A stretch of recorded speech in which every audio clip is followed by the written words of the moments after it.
now from the Weather Tracker TV Storm Studios, this is your weather today. Here's Chief Meteorologist William Cole. All right, folks, here we go. Right out of the gate on this Hump Day Wednesday. We are halfway through the work week. Of course, the weekend is in view, but I can tell you the forecast is holding steady. We've got some really hot stuff. Even as we get closer to the weekend, we're going to talk about that. And then my concern is increasing as we go through the day today for some fire danger around the area. I want to get you caught up on the very latest details on that, and also a very low end and spotty opportunity of maybe even a couple thunderstorms as we go through the day as well. But first of all, again, let's go and walk you through your afternoon. And again, like I mentioned, no surprise, another really hot day. Daytime high right up around 105. As we go through the morning, early afternoon, we'll put it at about a 20% opportunity, but I think more so this evening, it's still a low end 20% opportunity, but I think we'll see a few isolated to widely scattered showers and thunderstorms around. Again, more on that coming up. But this is where we started the morning, a little bit of heat relief overnight compared to yesterday morning. Of course, yesterday morning, we really didn't make it out of the mid-upper 80s here in the Metroplex. We were down at 83 this morning. And again, just kind of looking around the Metroplex, again, actual morning lows here. Again, most folks from up in the Rockwall area, right around 80 to right around 83, 84 over in Tarrant County. So because of the, again, daytime highs right up around 100 to 105, heat advisories, heat warnings continue around the area. Again, regardless, we just have to continue to exercise that heat safety. Now, here's my real concern heading into this afternoon.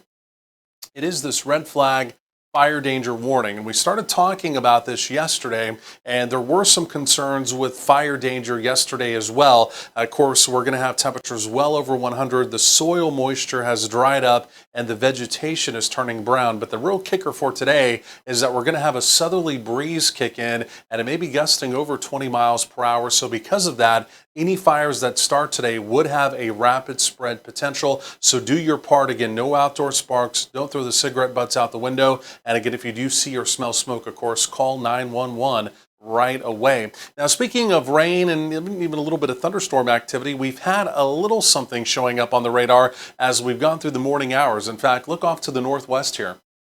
Again, some of this moving out of Clay County into our far northwestern counties, up around Montague County, maybe even over around Cook County. Not much in the way of meaningful rainfall with that, but again, a couple of sprinkles, maybe even a couple strikes of lightning up there. That will begin to dry up. You can see a big complex of storms up across parts of Kansas. That's not necessarily going to influence our weather, but the storm system associated with that will. In fact, take a look.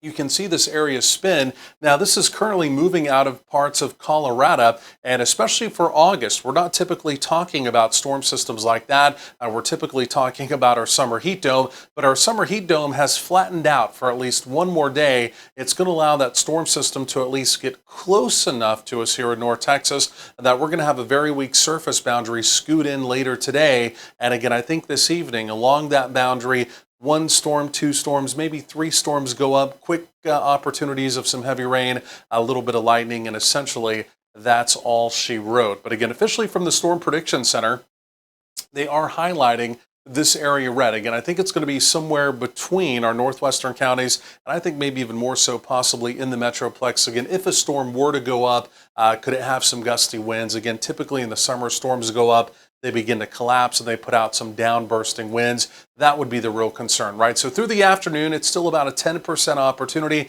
but here comes the boundary. And again, you can see as we get into the evening, again, you just have to look carefully, a couple smatterings of green, just the model indicating that, again, could we see a storm or two? And again, the answer to that is yes, it's not impossible. But again, keep in mind, it's only about a 20% opportunity. So daytime highs up in the triple digits today. It's that 10 to 20% opportunity. And again, we're going to be near a record, but I don't think we're going to set one. 105 today, a record would be 108. Here's a peek at your Wednesday evening. Temperatures easing down through the 90s. And again, we will put on that 20% opportunity as we go through the evening. And again, you can see overnight lows here, upper 70s to right around 80. And we will do, unfortunately, more triple digits even as we get into tomorrow, Thursday. Tomorrow, Thursday, we dry it out completely. Then take a look at this.